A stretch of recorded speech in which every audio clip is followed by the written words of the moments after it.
Hello, everyone. Welcome to our weekly discussion series that's hosted by the Chaldean Cultural Center in collaboration with U of M Detroit Center, Unique Voices in Films, and CMN TV. I'm your host, Wiam Nemu, and my guest today is Saad Murad. Welcome, Saad. Thank you for having me. Yeah, thank you. I'd like to share Saad's bio. Saad Murad is a human rights activist who survived the 2014 genocide of Yazidis in northern Iraq, where he was also a journalist.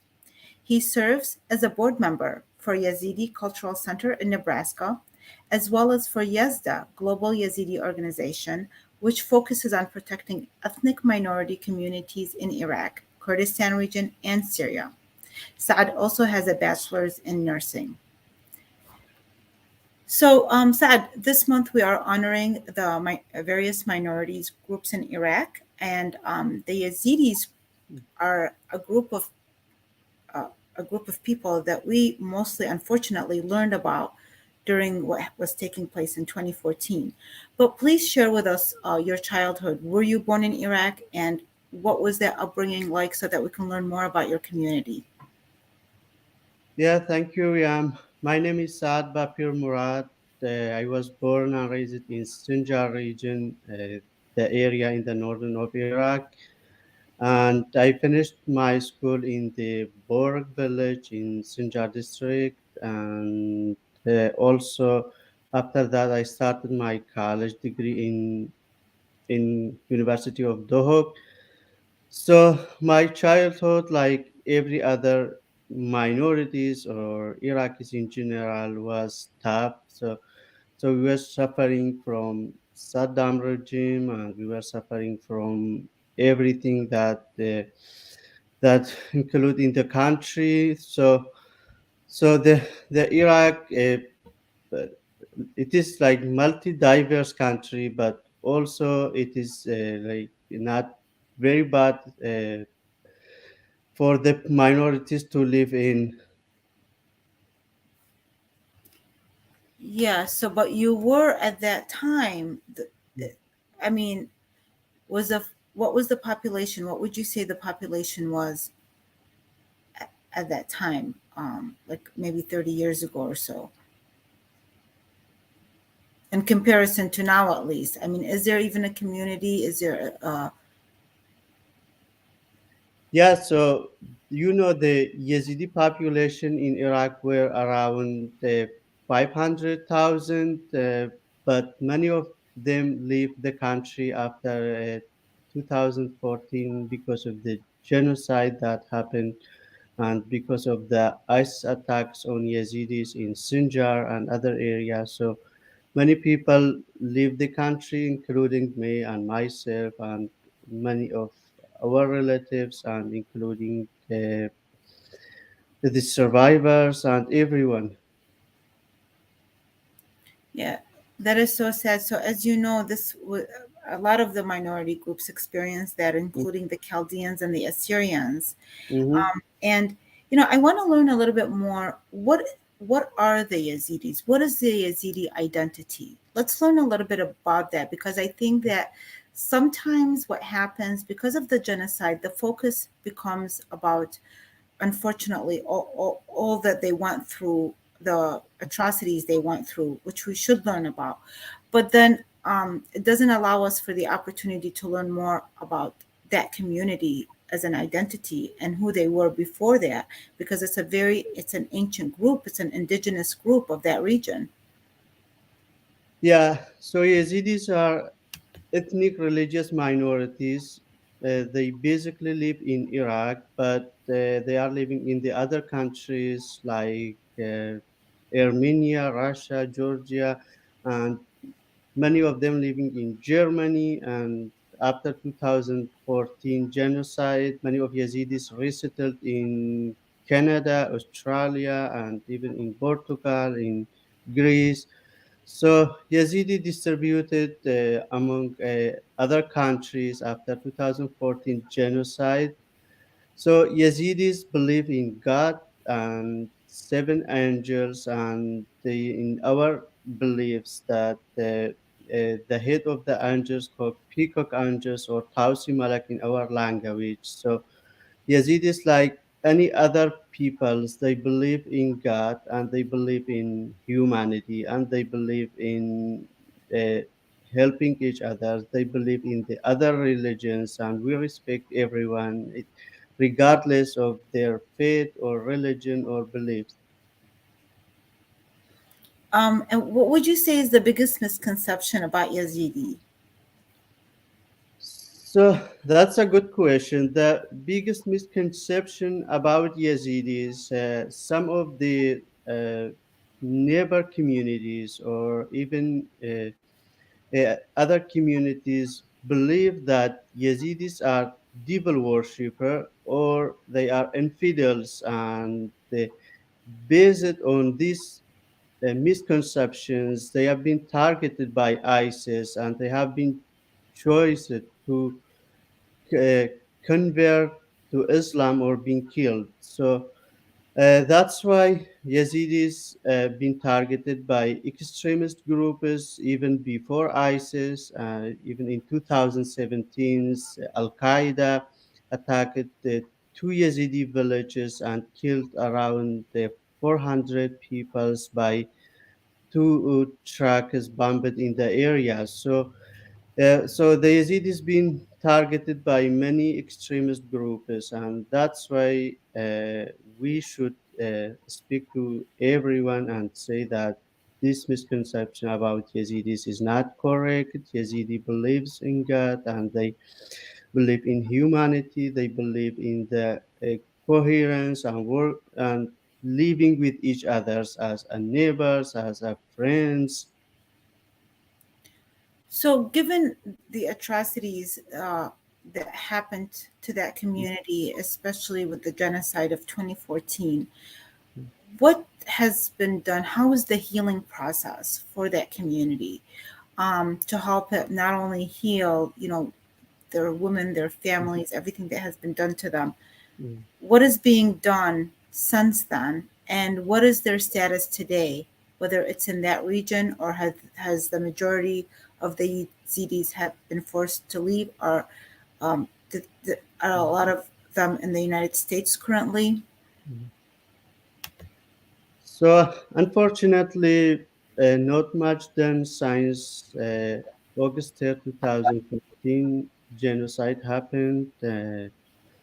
So, in 2014, ISIS attacked Yazidis and they killed thousands of men and they kidnapped and enslaved women and children. And we are approaching the uh, eighth anniversary of the Yazidi genocide, but still more than 2,000 Yazidis are living in the IDP camps, and still more than 2,800 Yazidis, girls and women are missing in ISIS captivity, and even children still missing.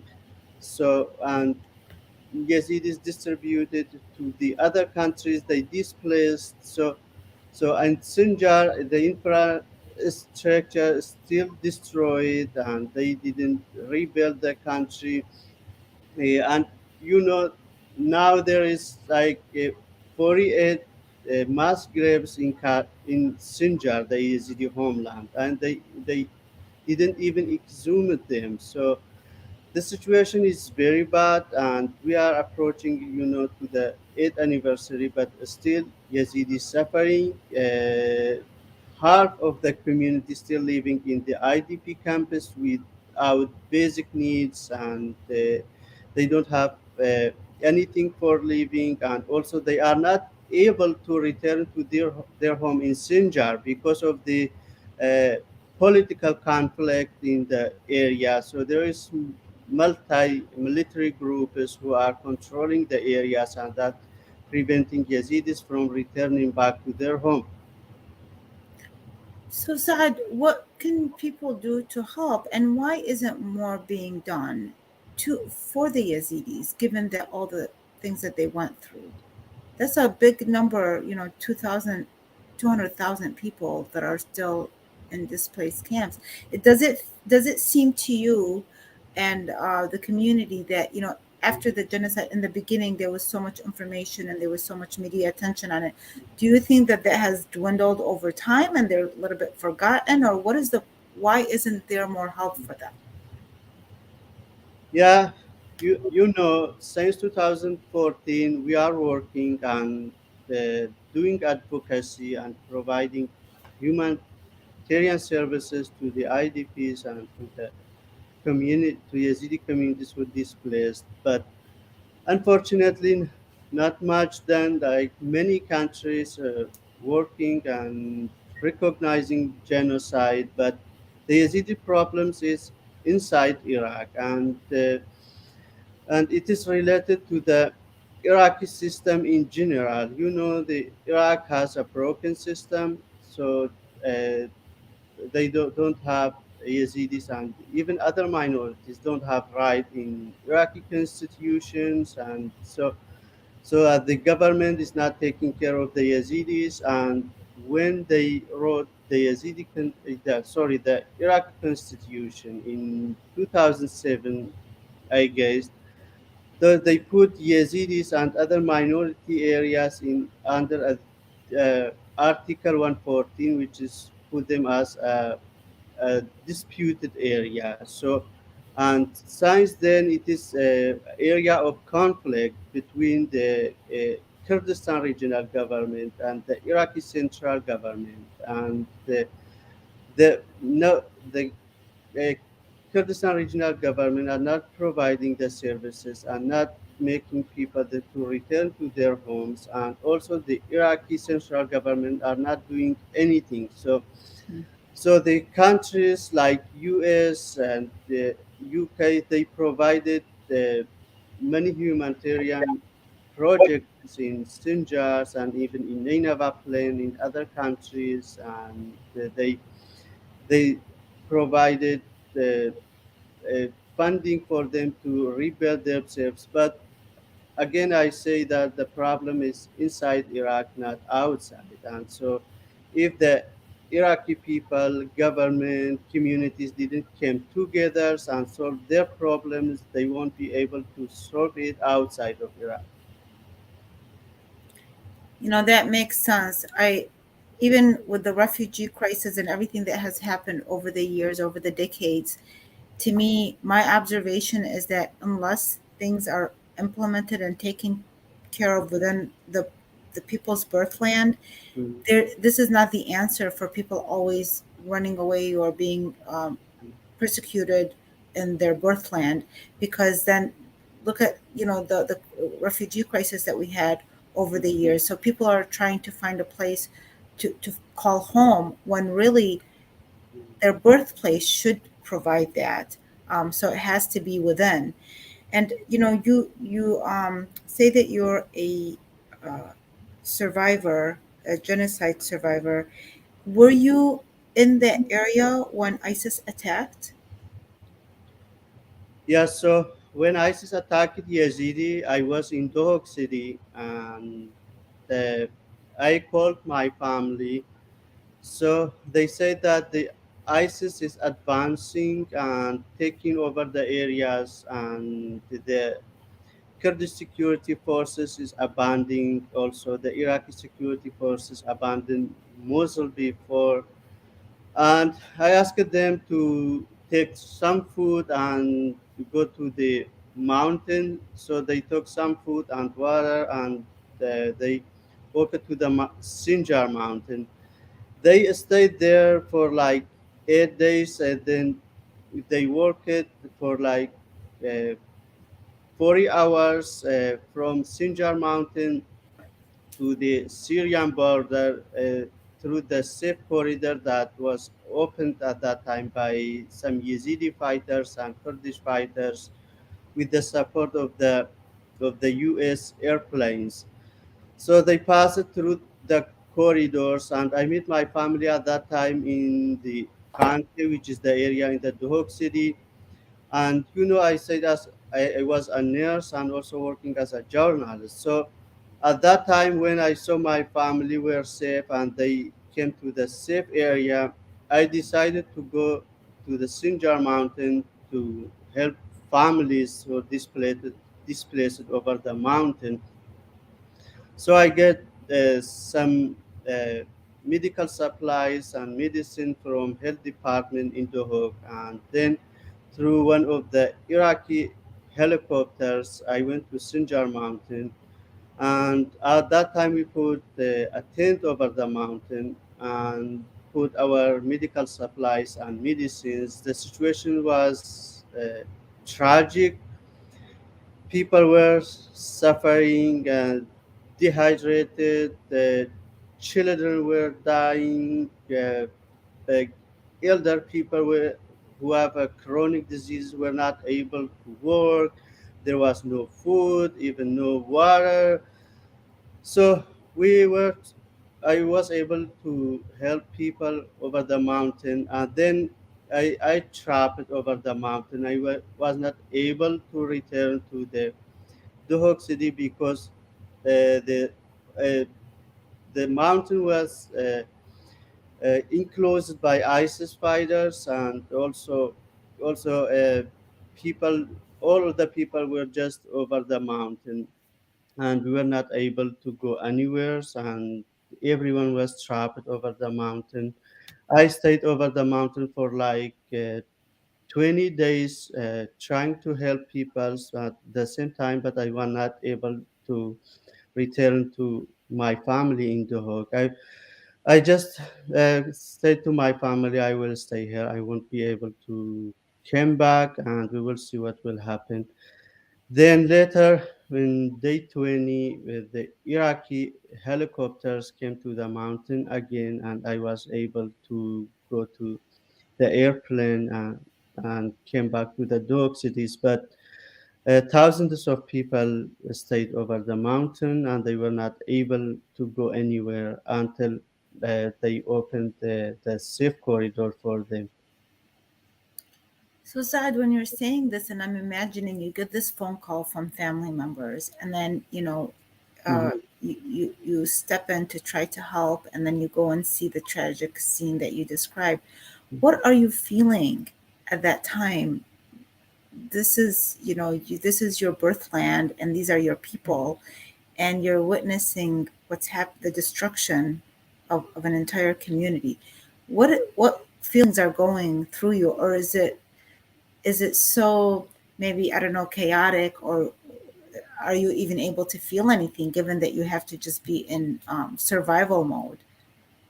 Yeah, we are science today when I remember what had happened and remember mountain ranges and people were trapped over the mountain without any basic needs. So sometimes I cry.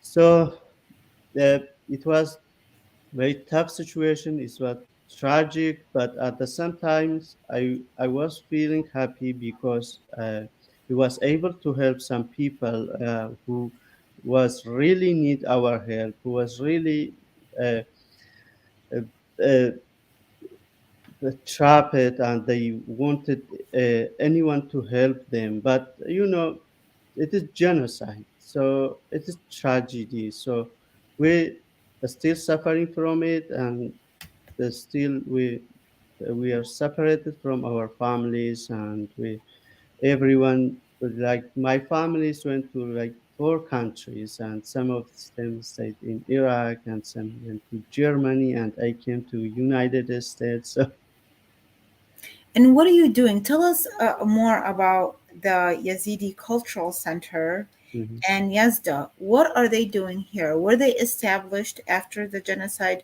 in order to help inform people about the community and to help as is mentioned, the minorities in Iraq? Tell us a little bit about these communities and those organizations and what they're doing here in the United States. So let's begin with Yazda. When genocide happened in 2014, Yazidi community in United States come together, and they uh, protested in front of the White House and asking the U.S. administration to interfere and save Yazidis from the ISIS. So after that, President Obama decided to bomb ISIS and safe corridor for Yazidis and save Yazidis from ISIS attacks. So after opening the safe corridors, many people were able to go to the safe area through the Syrian border, then from Syria to Kurdistan region. At that time, a group of Yazidi activists in the United States uh, came together and said that we should establish something to help Yazidis. So they found Yazda, which is a very young organization, and they started doing advocacy and providing humanitarian services to Yazidis and other minorities in a refugee campus in Iraq, and doing advocacy here, going to the UN, to the US government, to the other countries. So Yazda started growing. So they started a campaign. I joined Yazda in 2016 and as a human rights manager, and then I became like media manager, and after that I became a board member. So Yazda achieved a lot of things for Yazidi case at that time. So we started advocacy campaign around the world for the Yazidi genocide, and Yazda found Nadia Murad's campaign, who won Nobel Peace Prize in 2018.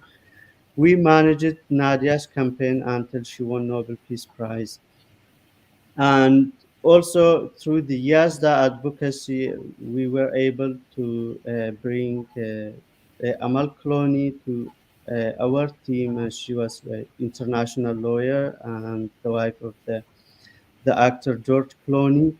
So, and we started doing advocacy. Also, many good peoples around the globe joined our efforts, and through this advocacy campaign, we were able to recognize genocide in many countries like US has recognized Yazidi genocide, UK, France, Portugal, and Canada, Australia, Armenia, and many other countries. Even UN recognized Yazidi genocide, and also through this work we were able, with the UK government, within the collaboration of Iraqi government, to establish the UN team which is called UNITAD, to investigate ISIS crimes against Yazidi. And after collecting the evidences and everything, then they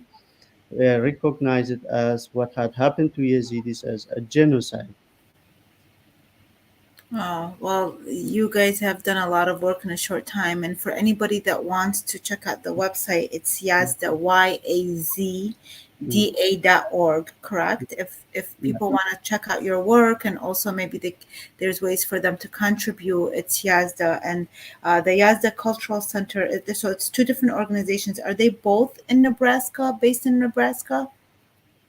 So after we found Yazda and we registered Yazda in Iraq and many other countries, so Yazda now registered in other countries like UK, Germany, Sweden, and Australia. So we found that the community in US is growing, and they need something like a cultural center to help them, to preserve their culture. So now Yazidi Cultural Center is a part of Yazda. Yazda, we found the Yazidi Cultural Center in 2017. Then we started providing the services to the Yazidis and other refugee communities here in Lincoln, Nebraska. And we're providing like immigration services and client assistance, organizing cultural festivals, and and other stuff. Also, we are teaching kids about how to preserve Yazidi cultures and how to preserve and integrate with the new system in US. So Saad, does what the Yazidis, do they just speak Arabic or do they have a language of their own? What language? Their native language. So the Yazidis' native language is Kurdish Kurmanji language, but many Yazidis speak in other languages. Like Yazidis in Nineveh plain, they have their own language and they speaking. It is close to Arabic language, and they are not speaking like Kurdish Kurmanji. Just they are speaking Arabic language. So depends on where they are growing. So so if they are growing in the uh, Kurdish area, they speak Kurdish language, and in the Arabic area, speaking Arabic language, and even the kids in the United States, some of them just speaking English language.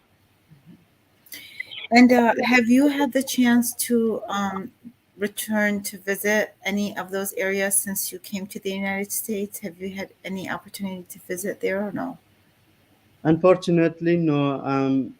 I'm still trying to visit, but I couldn't. We won't be able to visit for recent, for hopefully in the future. So the last question. So where do you see, um, whether it's your organization or the organization that you're a part of or yourself, 5 to 10 from now, where do you see your contributions for the Yazidi people, or what do you wish for the community to be within 5 to 10 years from now? So I wish that the problems in Iraq in general be solved at that time, and I wish that people uh, be able to return to their homes and to reunite with their families.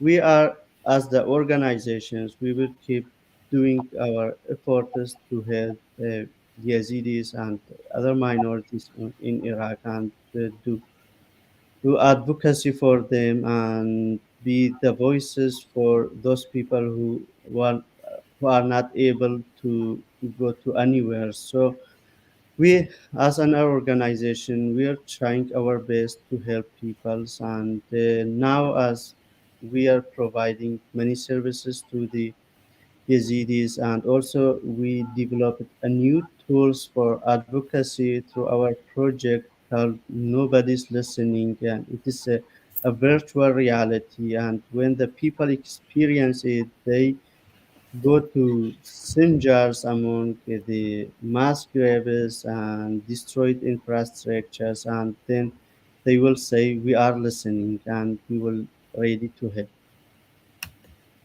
I love that. Yeah, I think it is important to listen and to understand the power of diversity. One of the reasons for the US being such a successful country is Mm-hmm. because it allows for diversity. And this is, as both myself and you, from Iraq and being of different backgrounds, Yeah. we have seen, unfortunately, that the the destruction of these minority groups over the years has really actually hurt the country. It has not helped the country at all. Diversity is very, very important.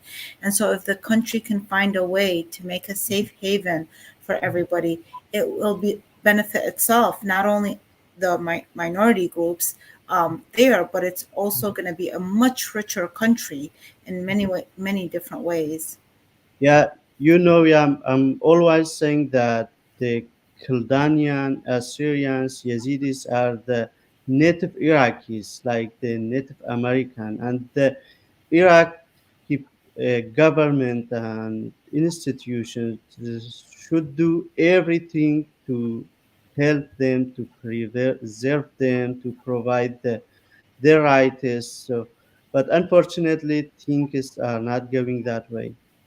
Yes, it's very important for people to understand that, like the Native Americans or other minorities who have been able to tell their stories, Mhm. and for the government to recognize that they're natives, that we also have that opportunity, and we haven't yet. So, and that's what we're struggling with. But that's why your organization is here. That's why we appreciate work the work that you do, because we're all kind of in the same boat, right? So Yeah. yes, thank you so much, Saad, for sharing your story. Thank you, everybody, for watching, and have a wonderful day. Bye, Thank you for everyone. having me. Thank you.